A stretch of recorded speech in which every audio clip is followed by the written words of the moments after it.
The film begins with a man coming into a restaurant that isn't too busy. The man's name is Frank. Then the waitress brings coffee and offers a menu. But Frank didn't answer. But we also learn that Frank's sense of hearing is so acute that he can hear whispers or faint sounds from a distance.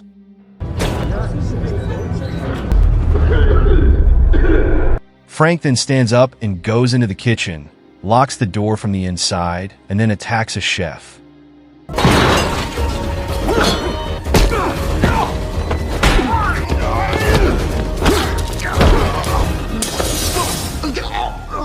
Do I look crazy to you? We are then taken to the events of Frank's past when he was still a successful lawyer and was always busy with his work.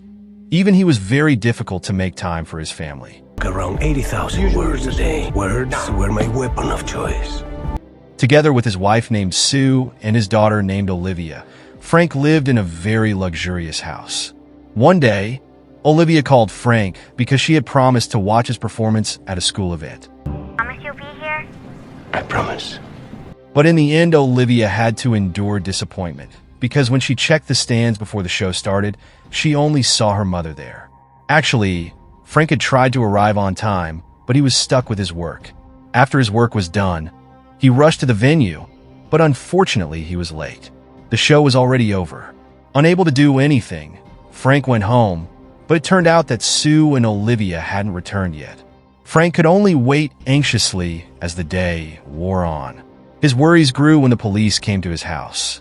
The cop informs him that Sue and Olivia have died, and now he asks Frank to come with him to the train yard, where the bodies of Sue and Olivia are dumped by the killer in a pit.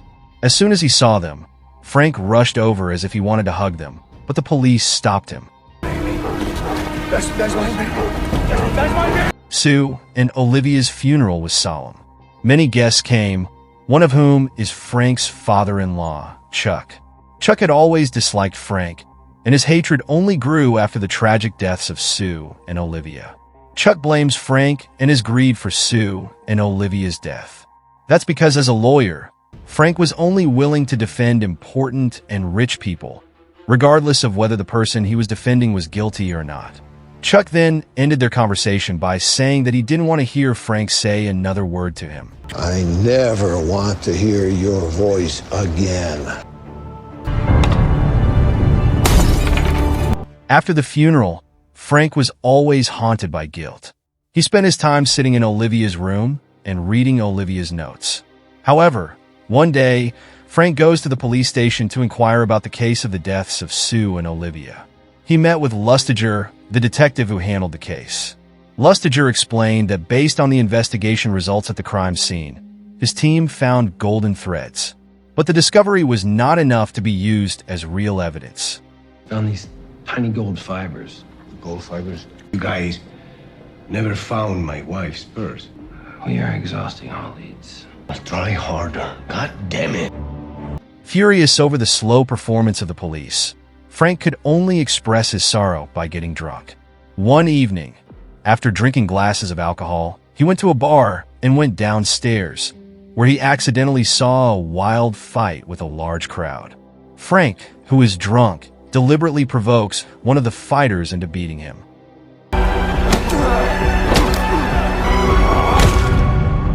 Surprisingly, the next day Frank took part as one of the fighters. He did it as an outlet for his failure to protect Sue and Olivia. But Frank, who has no martial arts skills, can be easily defeated by other fighters. He always suffered defeat and came home with a bruised face until one day he was beaten by one of the fighters until he was seriously injured.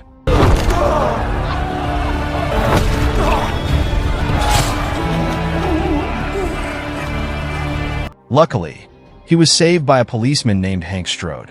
He was the cop who had brought Frank to the train yard.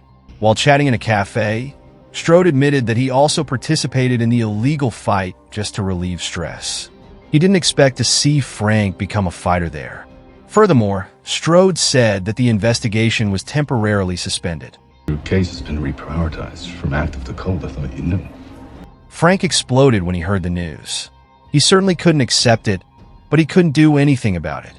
In the middle of the night, a girl approaches Frank on his way home. The girl peddled herself to Frank, but seeing that she was still too young, Frank turned her down. Not long after, a man came to pick up the girl. Not wanting the girl to fall into child prostitution, Frank rebukes the man. The man responded to Frank's rebuke by beating him until he bled. Frank was able to counterattack the man, but the girl suddenly stabbed Frank in the left thigh, causing him to lose his balance and fall against the window of a bookstore. I probably would have heard it.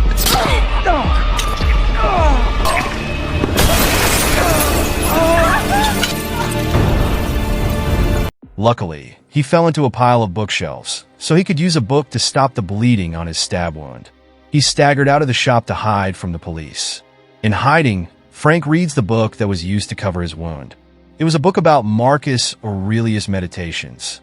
Inadvertently, he read the part of the book about the punishment of crimes for those who confessed. Furthermore, every day, Frank continued to read the book, which provided a deep motivation for Frank to study martial arts. Subsequently, he began to train himself vigorously in several martial arts, from karate to boxing.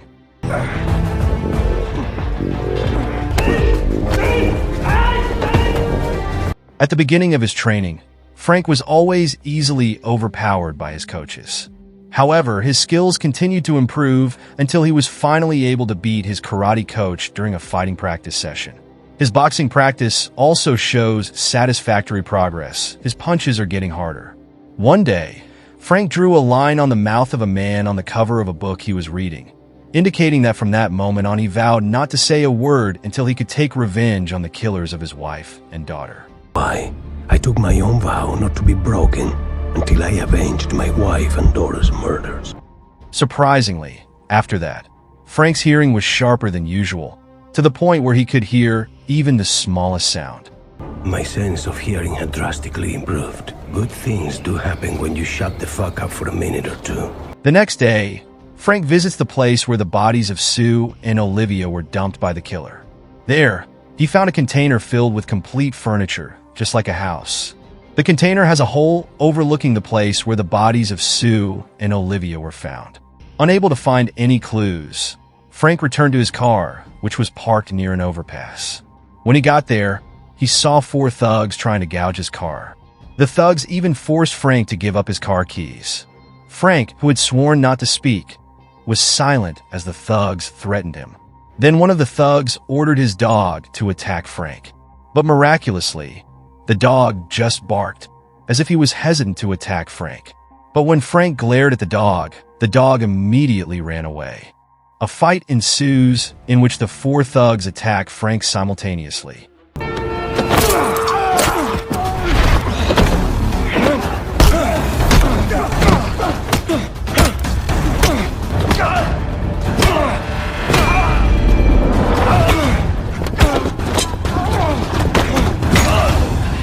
Frank then grabbed one of the thugs and showed him a picture of Sue and Olivia. The thug unfortunately knew nothing about the murder case, so Frank let him go. But just as Frank was about to get into his car, the thug shot him. With his injured body, Frank was still able to beat the thug. Before long, the dog that had run away came back and approached Frank after seeing that he was injured.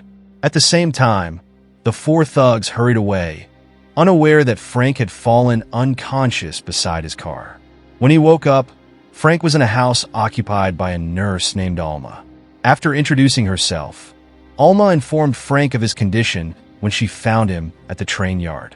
Frank didn't respond and refusing to speak. Frank even left without saying thank you.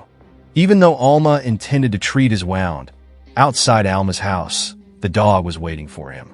The dog followed Frank wherever he walked.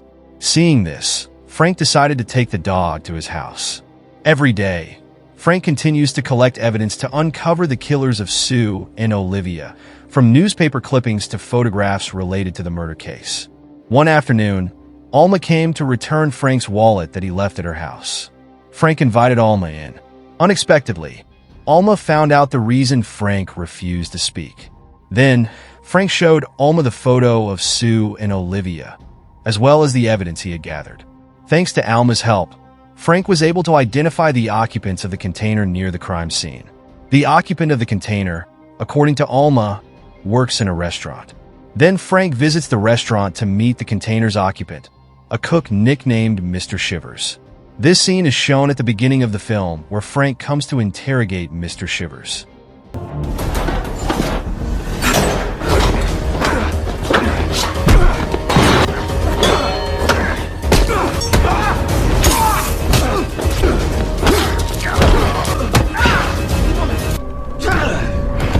Frank beats Mr. Shivers to a pulp before showing a picture of Sue and Olivia. Shivers finally confessed that he saw their murder, but he couldn't see the killer's face clearly. Shivers could only confirm that the culprit was wearing a police uniform, and he left the crime scene in a car.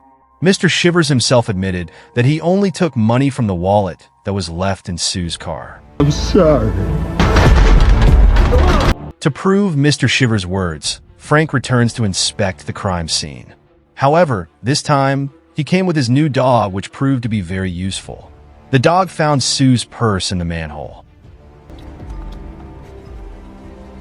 Frank then visits the police station, where he sneaks into Lustiger's room and opens the data on his computer. Frank wants to know who the police were on duty when Sue and Olivia died. Surprisingly, he saw Strode's name. Frank had a hard time believing what he had found. He doubts that Strode killed his wife. So, to find out his motives, Frank followed Strode wherever he went for 7 days and 7 nights. My demons were chasing me, night after night, day after day, so I kept watching. A sign, or maybe a mistake. One day, as Frank follows Strode to his house, he sees Strode leaving his house. Frank sneaks into the house looking for evidence. In the living room, he saw a photo of Strode with his little daughter. Then when he went to the wardrobe, he found one of Strode's police uniforms, which had one of the gold threads loose from an embroidered sleeve badge. The gold thread reminded Frank of the evidence Lustiger had found some time ago. Curious, Frank dug deeper into Strode's wardrobe. He found a secret passage in the cupboard which contained a backpack. The backpack contained several magazines reporting on Frank attending Sue and Olivia's funeral, as well as when Frank was still a lawyer. One of the news articles reported that he had succeeded in freeing the perpetrators of the murder of Strode's daughter. That afternoon, when Strode had returned home, he found a photograph tucked into the windshield of his car. On the back of the photo, Frank wrote a message asking Strode to meet him at Kingsman Station at 11:00 tonight. Their meeting place was an empty warehouse at the station. Strode got out of his car warily, but Frank had gone into hiding. He suddenly attacked Strode, and a moment later, a fight broke out. Now you know why I did it, Frank.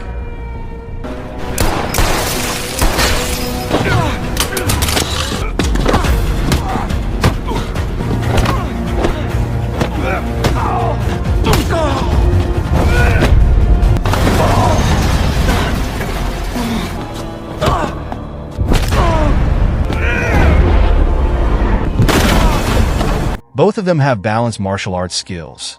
But at the end of the fight, Frank, who gets the chance to stab Strode, suddenly decides to let Strode live. Frank managed to overcome his lust for revenge. The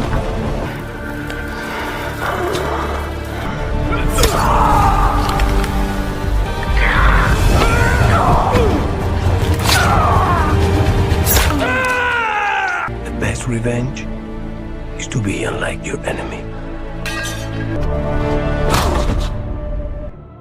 At the end of the film, Frank is seen exiting the courthouse, where he had just attended the trial of Strode, who had been convicted of his crimes. Afterwards, Frank, accompanied by Alma, visits the graves of Sue and Olivia. In front of the graves, Frank ended his vow not to speak, and the first words that came out of his mouth were, "I love you."